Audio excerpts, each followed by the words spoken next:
గొప్ప గొప్ప ప్రయత్నాలన్నీ హేళనతోనే మొదలవుతాయి అన్నప్పుడు నమ్మలేదు ఫ్రెండ్స్. కానీ చిన్నప్పుడు నువ్వేం చేస్తావురా, నువ్వేం సాధిస్తావురా అన్నప్పుడు ఆకాశం వైపు చూస్తూ నోటికి డాక్టర్ని, లాయర్ అని, ఇంజనీర్ అని చెప్పే రోజుల్లో ఏదైనా ఫ్యామిలీ ఫంక్షన్కి వెళ్ళినప్పుడు డబ్బులు లేకపోవడం వల్ల వాళ్ళు చూసే చూపులు, మనల్ని పెట్టే దూరాలు, ఇవన్నీ చూసి చూసి ఏం చేయగలుగుతాం అని చెప్పి జాబ్స్ కోసం ట్రై చేసి, స్టడీ చేసి, చాలా చేసిన తర్వాత ఈ ఫీల్డ్లోకి వచ్చా ఫ్రెండ్స్ నేను టెక్నీషియన్గా. బట్ టెక్నీషియన్గా వచ్చిన తర్వాత మనం నమ్ముకున్న పనిని కాన్ఫిడెంట్గా మనకున్న స్కిల్ని యాడ్ చేసి చేయగలిగితే అద్భుతాలు సృష్టించవచ్చు అని చెప్పి దిగిన తర్వాతే తెలుస్తుంది. ఎందుకంటే మొదలు పెట్టకుండా ఏది కూడా పూర్తి చేయగలుగుతాం అనేది ఎక్కడ లేదు కదా, మొదలు పెడితేనే కదా.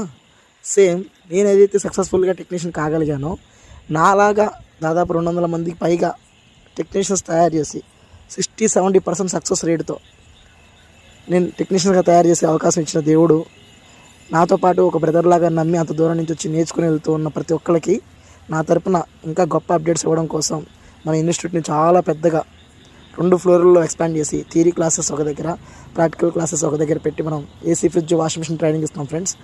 ఇంట్రెస్ట్ ఉన్న వాళ్ళు పైన నెంబర్ కాల్ చేసి డీటెయిల్స్ తెలుసుకోండి. లైఫ్ని చిల్ ఎంజాయ్ చేస్తూ అందరం కూడా ముందుకెళ్ళాలని కోరుకుంటున్నా. Thank you.